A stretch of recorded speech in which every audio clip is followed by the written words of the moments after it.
Hello, everybody. In the District Court of Butler County, Kansas, case entitled State of Kansas versus Benjamin Lee Parmenter III. It's case number 2024 CR 284. Amber Norris appears for the state of Kansas. Joshua Andrews is defense counsel. The defendant, for some reason, is in the office of his attorney. Mr. Parmenter, the court's docket notes indicate that you appeared before this court on December the 31st. At that time, you pled guilty to 4 counts: aggravated assault, violation of a protection order, misdemeanor theft, and domestic violence battery. A pre-sentence report was ordered. You were ordered to comply with assessments. Sentencing was set for today, and with you ordered to appear at the Butler County Judicial Center and nowhere else. Since it's Your Honor. Yes? That's my fault. That's my fault, Your Honor. I forgot that the court had ordered that, and I didn't look back at my notes. And my client called me this morning to confirm where he was supposed to be. I knew since getting the pre-sentence investigation report that this was a presumptive probation case, and I just forgot and didn't look back at my notes to see that the court had ordered him to appear at the courthouse. So I told him to be in my office with me, to not log in remotely by Zoom, but that to be in my office with me. So I apologize, Your Honor. That was inadvertent, and I take full responsibility for that. Well, Mr. Andrews, I will tell you, like I've told other defense attorneys in a similar situation, the first question you should ask your client in that situation where you receive a call like that is, did the judge specifically tell you to appear at the courthouse or anywhere else in particular? And if you don't do that, you're dropping the ball, counsel, because Mr. Palmer was told he should have remembered where he was told to participate. He shouldn't have had to have checked with you. I was very clear about where I wanted him to appear at, and he's just defied me on this. And you telling him the wrong thing doesn't get him out of it as far as the court's concerned. Mr. Parmenter, when you're instructed by the court to appear a certain way at a certain place and nowhere else, that's what I put in my notes, nowhere else, that's exactly what I meant. Yes, sir. And your attorney can't get you out of that. Right. The matter is before the court today for sentencing. The court does have a pre-sentence report compiled by Ryan Smith, pre-sentence investigator. I trust each attorney has received a copy of this report, and I'll ask the state's attorney first. Is there any objection to the criminal history which is stated in this report? No, Your Honor. Is there any objection by the defense? No, Your Honor. Court will adopt the criminal history as stated in the report and finds that the criminal history score applicable to the primary count in this case is criminal history score C, and the court will proceed further accordingly. Ms. Norris, are you aware of any legal reason why sentence should not be pronounced in the Parmenter case at this time? No, Your Honor. Mr. Andrews, are you aware of any such legal reason? No, Your Honor. Mr. Parmenter, are you aware of a legal reason or any other good reason why the court shouldn't proceed further with your sentencing at this time? No, Your Honor. Counsel, I'm not aware that there's been a motion for a departure sentence or any other type of sentencing related motion to take up. Is the state aware of any such motions that need to be pursued? No, Your Honor. Does the defense have any such departure or other sentencing related motions to pursue? Mr. Andrews? No, Your Honor. No, Your Honor. All right. Are there any victims or members of a victim's family present who desires to address the court in relation to the Parmenter sentencing? Yes, Your Honor. Okay. And you are? My name's Patricia Lentz, and I'm his wife. All right. And what is your statement to the court? I will need you just to remain stationary. I don't want to get motion sickness as I watch your screen. I would just like to start off by saying that I'm 100% fully aware of my husband's past history. And unfortunately, as a judge that I feel that you only get to see the parts of his life that come across your desk in the forms of bad decisions. I'm sure you're aware that my husband is an ex-addict and had a bad history because of it and a lot of criminal charges. But I would also like to note that in the last 7 years, since Benjamin and I have been together, he has not had any criminal charges up to this point, aside from traffic violations. No criminal charges, no felonies. Who my husband was back then is not who he is today. My husband found out that he was expecting his first child a little over 11 years ago and willingly committed himself in Osawatomie Mental Hospital to help him get back on his medication, as my husband is diagnosed bipolar, and to help him get sober so he could be the dad his daughter deserves. My husband's been sober for 11 years as of October of 2024, but not everything about him has been mistakes and bad choices. I'm here to tell you that there's good sides of him as well, and I'm not innocent in this situation. I was unfaithful many times in our marriage, causing rocky grounds and lots of arguments. And the particular night in question, I had conversations with other men because I was angry with my husband, and I sent him screenshots of the conversations. I'm not excusing his behavior or mine, as I'm sure that he knows what he did was wrong as well. I'm just asking for a little leniency. My husband and I do have 6 beautiful children together, 3 that we previously had, and 3 that we've had together in the last 7 years. We were living in his mom's attic and had nothing to our names when we moved in together.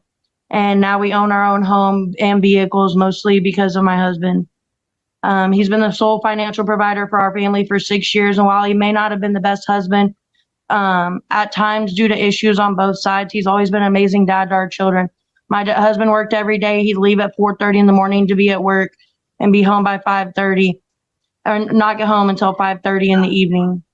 My husband hated missing work and was always worried about getting wrote up and called in. And he let his medications appointments fall to the side, causing things to become tense and his mental health to start suffering. I've been fortunate enough to be able to be a stay-at-home mom since my husband and I got together.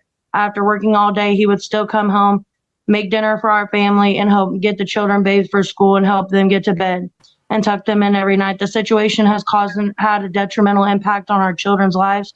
He's never had to miss a school event or a school conference, or our son's a state champion wrestler, and he's missing school events that he's never had to miss before because of these situations.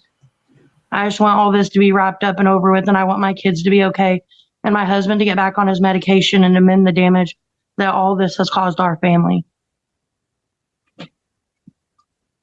Very well. Thank you for your statement.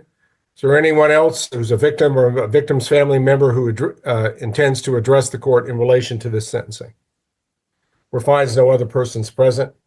At this time, the court will ask for recommendations from counsel regarding an appropriate sentence for Mr. Parmenter, beginning with Amber Norris on behalf of the state of Kansas. Thank you, Your Honor. Regarding count 2, the aggravated assault, would ask the court assign defendant to the mid-range sentence of 27 months. Defendant would be able to earn up to 20% good time credit and would be subject to 12 months post-release if necessary. Defendant has earned 2 days of jail time credit in this case. Regarding count 4, violation of protective order, 12 months in the county jail. Count 5, a theft, 12 months in the county jail. And second time DV battery, for count 6, 12 months in the county jail. Would ask these counts run concurrent, but consecutive to case number 24 CR 356, which was sentenced not too long ago in front of Judge Satterfield. Would ask the court to place defendant on 24 months community corrections probation with all standard and PSI recommended probation conditions. Your Honor, having completed domestic violence offender assessment, we'd also ask that he continue with mental health and that he take medications as prescribed. And that, as the court may have noted, Ms. Lentz, the victim, did note that he has in the past let his medications expire. We'd ask that he not do that. I think that's one of the reasons why he got in so much trouble and in all of these cases that he had. So we would ask that he continue with mental health treatment and that he keep up to date on his medication management and take the meds as prescribed. And Your Honor, I do know that Ms. Lentz does not wish to have a no contact, although the other victim, who is Ricke Abbott, I do believe we asked that the no contact be maintained regarding him. And Your Honor, the court will need to address the costs and fees of the action, supervision fees with community corrections. I believe Mr. Andrews is appointed, and we would ask the court address court-appointed attorney's fees and the bid's application fee. State's not requesting a fine, and I don't believe any restitution was requested. I don't think any further recommendations for the court at this time. Thank you. Very well. Mr. Andrews, your recommendations regarding an appropriate sentence? Thank you, Your Honor. Your Honor, we would recommend a controlling sentence on count 2, the primary offense, of 27 months. A controlling sentence on count 4 of 12 months in the county jail. A controlling sentence on count 5 of 12 months in the county jail, and a controlling sentence on count 6 of 12 months in the county jail, all to run concurrently with each other.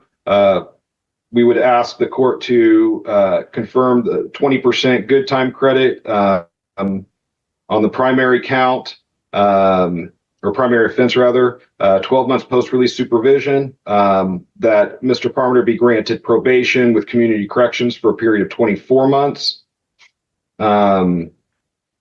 We would ask the court to confirm that he's entitled to 2 days jail credit.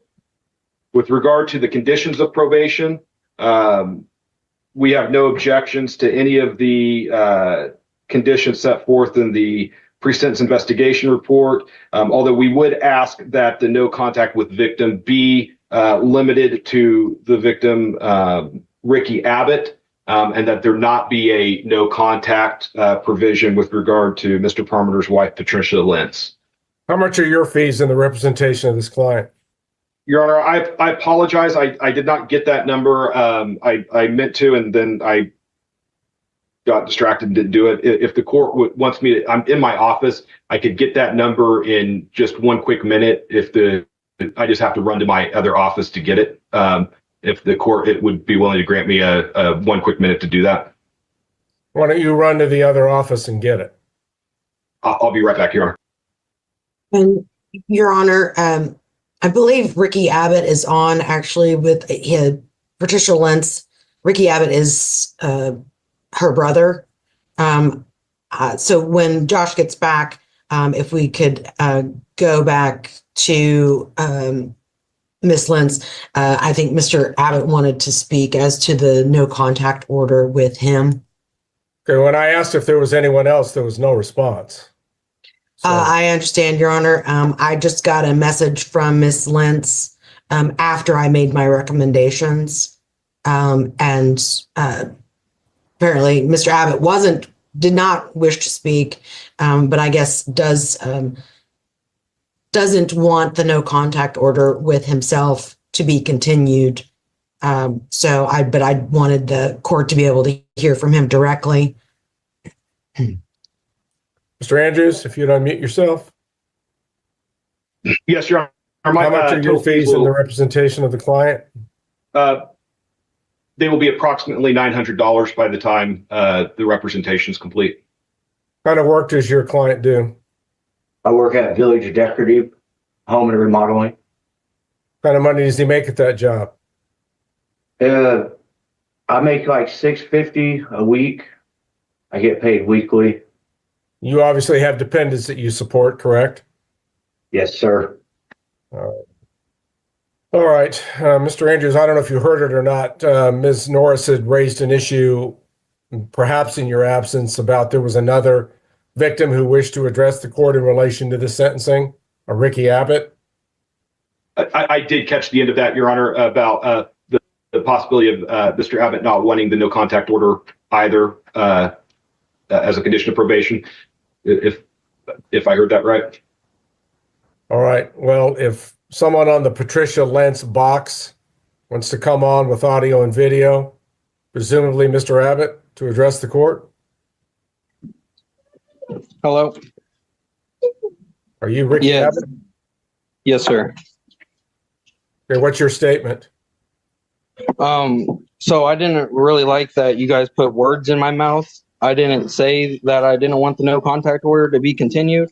I haven't really even spoken to anyone about that, or no one has spoken to me about that. And honestly, I would like to communicate with him, but I never once said for that to be continued, and I wouldn't like that for it to be continued. All right, Mr. Abbott, I'm not going to try to defend the state's position other than to say, normally they're going to try to protect the victim unless they know differently. Okay, Yes. so if there was no communication between your office and theirs, they probably presupposed that you would want this protection. Okay. Well, I wouldn't like for it You to don't want a continue. restraining order, right? No. Okay. Anything else you want to say about this? I think he's a good man, and he made a mistake. And if he works hard, I bet you he can come out through and be on top of the light in this. And if he tries his hardest, he might see God at the end. But that's all I got to say. All right. Thank you for your statement, Mr. Abbott. Thank you. This time, then, the court will address the defendant, Benjamin L. Parmenter III, and ask him if he has any statement that he wishes to make in mitigation of punishment here or anything further that he would like to present to the court. Mr. Parmenter? No, sir, I just hope that I can go home soon. The court will pronounce sentence in this case at this time. Court hereby establishes count 2 as the base sentence in this case for the offense of aggravated assault, a severity level 7, non-drug, person felony, which the defendant has a criminal history score of C, thus placing him in grid box 7C. Court hereby sentences the defendant to a term of 27 months in the custody of the Secretary of Corrections of the state of Kansas. On this sentence, the defendant may earn up to 20% of good time credit and would be subject to 12 months of post-release supervision. Court has considered but declines to impose a fine on that particular count. For the additional offense of violation of a protection order, in count 4, a Class A misdemeanor, the court imposes 12 months in the Butler County Jail and runs that time concurrently with the time imposed on the felony count. No fine is imposed on that count. Regarding the additional offense of theft, a Class A misdemeanor in count 5, court imposes 12 months in the Butler County Jail. No fine, runs that time concurrently with the time imposed on the other 2 counts. For the crime of domestic battery, a Class A misdemeanor, the court imposes 12 months in the Butler County Jail and runs that time concurrently with the time imposed on all other counts. Controlling sentence is a 27-month DOC sentence with the misdemeanor counts all run concurrently with that felony count. The time in this case will be run consecutively to Butler County case number 2024 CR 356. Court does find that in grid box 7C, this is a presumptive probation case under Kansas law. There does not appear to be a special rule application here.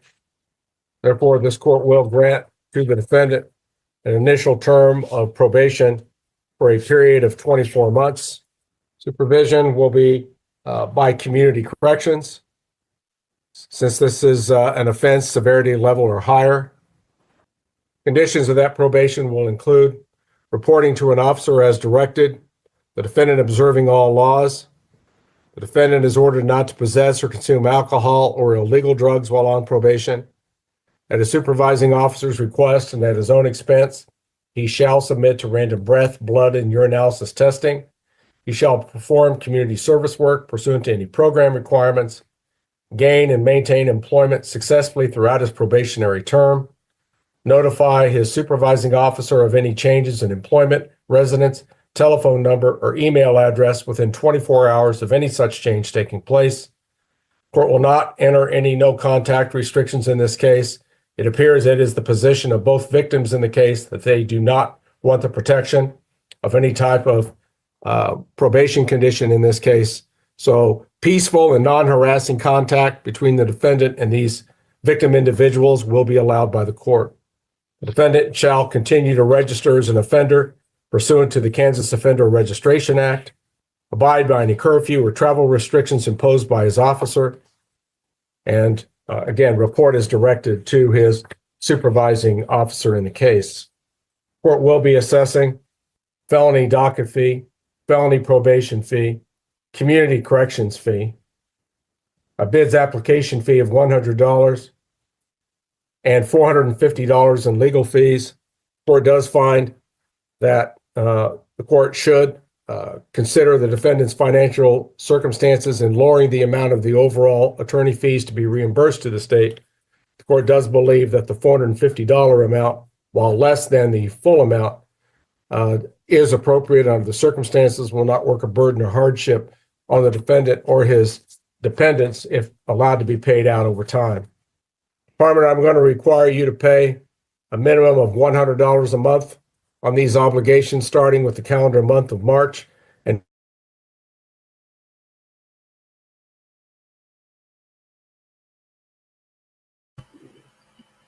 Did Judge Ricke freeze up on everyone or just me? On everyone. Okay. all right, Mandy, do I have audio and video restored? Yes, Judge. All right, and we are recording and broadcasting? Yes. Counsel, I regret any interruption of internet service that caused some delay in completing this sentencing. Ms. Norris, I know that you take meticulous notes of these sentencing proceedings. Where did the court leave off before service was interrupted? Your Honor, you had set the minimum payment, reminded about registration. You had already noted the bids fees and that you wanted $450 in attorney's fees. And that's basically where we left off. I did want to make clear, and I want to make sure that the defendant understands that he will be required to obtain an approved domestic violence offender assessment and abide by the recommendations of that assessment as part of his probation conditions in the case. Furthermore, the court does note the seriousness of this case with crimes of violence, including domestic battery included. This court will order the defendant as a condition of probation to serve 48 additional hours in the Butler County Jail effective immediately as a condition of probation in the case. Mr. Parmenter, I know that you couldn't find the courthouse today when you were ordered to do so, but you will be required to find the Butler County Jail. If you don't know where that is, your attorney will give you direction as to how to get there. And you're going to have to report immediately to the Butler County Jail to serve 48 consecutive hours before being released on probation. You will need to contact your community corrections office upon release if you don't already have a probation date set. We can leave this meeting open for a conference between a community corrections officer and Mr. Parmenter if requested. Does the community corrections officer make that request? No, Your Honor, we have an appointment set up for Wednesday at 4:30. So hopefully he'll be out of jail by then. If there is any delay, he just needs to call me whenever he gets out of jail and we'll reset his appointment. Well, he should probably be out at the jail by 2 o'clock, so I don't see why 4:30 would be a problem. Thank you for that information, Ms. Stanfill. Your Honor, I had a couple things I needed to address with the court. I would say that regarding the time he's going to be out there, he'd be leaving my office in Augusta. And so it may be, with it being 1:37 right now, maybe a little past 2 o'clock, but it shouldn't be much past 2 o'clock. I just say that because I know that if the jail believes that 2 o'clock p.m. is the check-in time and he shows up at 2:01, based on past experience, sometimes they'll say, sorry, you didn't get here on time, and they won't allow him to start serving his time, which is what I want to avoid. But he would be leaving directly from here to the county jail. So whatever the drive time would be, usually for me, it's about 20 to 25 minutes from my office to the county jail. The second thing, Your Honor, is the court, it was noted in the pre-sentence investigation report that this was a registration offense case. At the time that we entered the plea, We did not specify that it was being a crime committed with a deadly weapon. So there was no duty to register notice made at that time. So my client has not made any type of, has not been notified of his duty to register other than discussions I had before court in reviewing the pre-sentence investigation report with him of what that means. All right. Does the state acknowledge that this is properly under Kansas law, a registration case, Ms. Norris? Yes, Your Honor, based on count 2. So noted, at least under the language of the amended information, it certainly was a crime committed with a deadly weapon, which would make this a registration offense. Mr. Smith? Yes, Your Honor. Has there been a notice of duty to register presented to Mr. Parmenter as part of the pre-sentence investigation process? There has not, Your Honor. So your recommendation as to how that should be handled?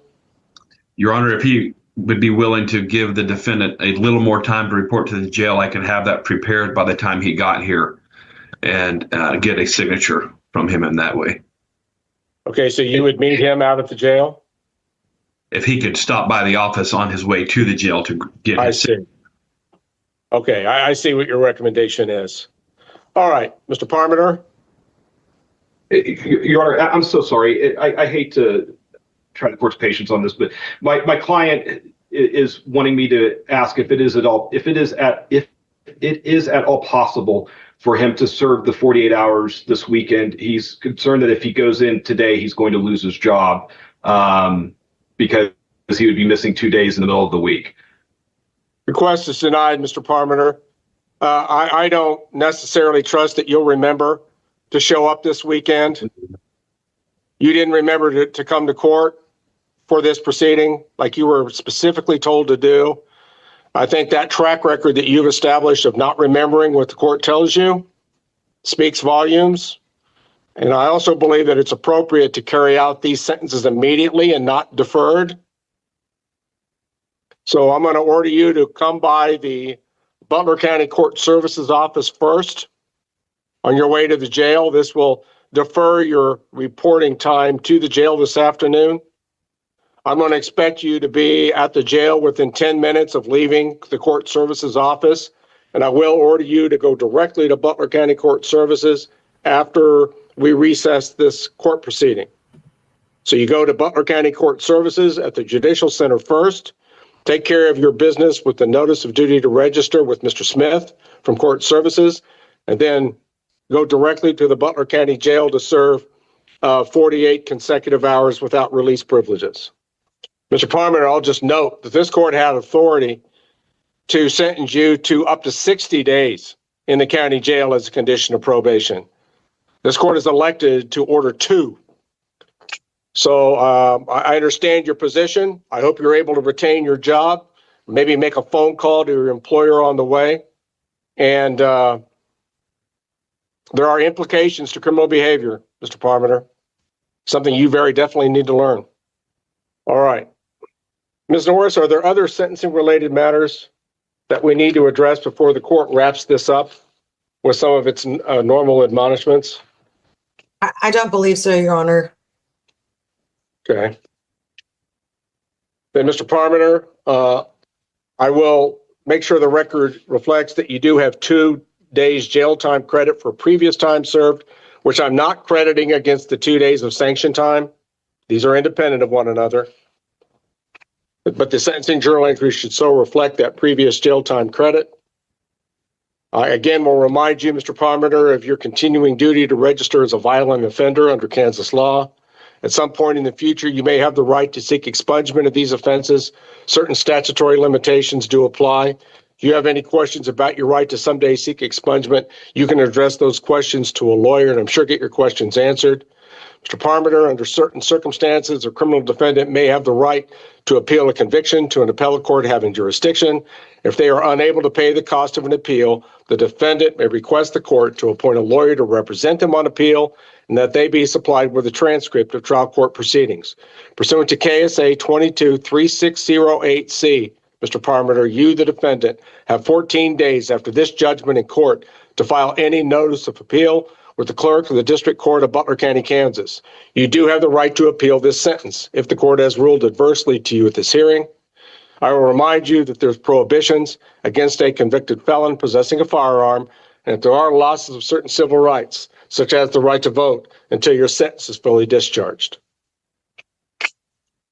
Ms. Norris, anything else come to mind that the court needs to address? No, Your Honor. Thank you. Mr. Andrews? No, Your Honor. All right. Any questions about what we've done here today, Mr. Parmenter? No, sir. Okay, well, you know what you need to do. Next stop, Butler County Court Services, on your way to the jail. And I hope you're successful on this probation, Mr. Parmenter, and that I don't have to review your Yes, sentence sir. in the future. Your Honor, No, sir. Ms. Stanfill actually just sent me a question wanting to know about his GPS and whether or not the court is ordering that as a condition of his probation, or I believe that was a bond condition. He no longer has to wear a GPS monitor. That can be taken off immediately. Thank you, Your Honor. All right, then. If there's nothing further at this time, the Benjamin Parmenter matter will be in recess. This meeting may be ended for all at this time. Thank you, Your Honor. Be safe, be well, sleep sweet, and much love.